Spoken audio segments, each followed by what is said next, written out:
2-വിന്റെ പ്രദർശനം റദ്ദാക്കി. സിനിമ കാണാൻ പ്രേക്ഷകർ ഇല്ലാതിരുന്നതിനെ തുടർന്നാണ് പ്രദർശനം റദ്ദാക്കിയത്. സിനിമയ്ക്ക് 2 പേർ മാത്രമാണ് ബുക്ക് ചെയ്തിരുന്നത്. വിവരങ്ങളുമായി അനീസ്ലി ചേരുന്നു. അനീസ്ലി, ഈ സിനിമ കാണാൻ തീരെ ആളില്ല എന്നാണ് മനസ്സിലാക്കേണ്ടതല്ലേ?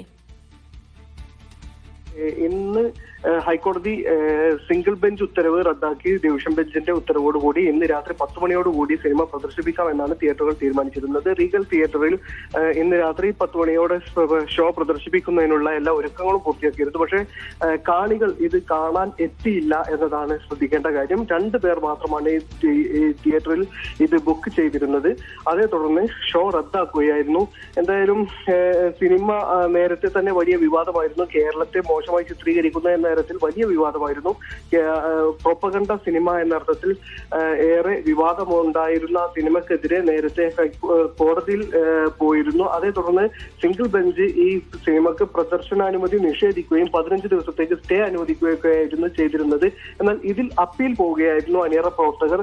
ഇതിനെ തുടർന്ന് ഈ ഡിവിഷൻ ബെഞ്ചിന്റെ ഇടപെടലുണ്ടായി. നിർമ്മാതാക്കൾ നൽകിയ അപ്പീലിനെ തുടർന്ന് 4 മണിയോടുകൂടി ഇന്ന് ഹൈക്കോടതി ഡിവിഷൻ ബെഞ്ച് ഈ സ്റ്റേ നീക്കുകയും പ്രദർശിപ്പിക്കാം എന്ന് ഉത്തരവിടുകയും ചെയ്തു. ഇതേ തുടർന്നാണ് തിയേറ്റർ ഈ സിനിമ പ്രദർശിപ്പിക്കാനുള്ള ഒരുക്കങ്ങൾ നടത്തിയത്. രാത്രി 10 മണിയോടുകൂടി ഇത് ഷോ ഉണ്ട് എന്നറിഞ്ഞിട്ടും ആരും ഈ പ്രദർശനത്തിന് എത്തിയില്ല എന്നതിനെ തുടർന്നാണ് വലിയ ഭീമമായ നഷ്ടമുണ്ടാകും എന്ന് കണ്ടതിനെ തുടർന്നാണ് തിയേറ്ററുകൾ ഇപ്പോൾ ആ സിനിമ പ്രദർശനം റദ്ദാക്കിയിരിക്കുന്നത്.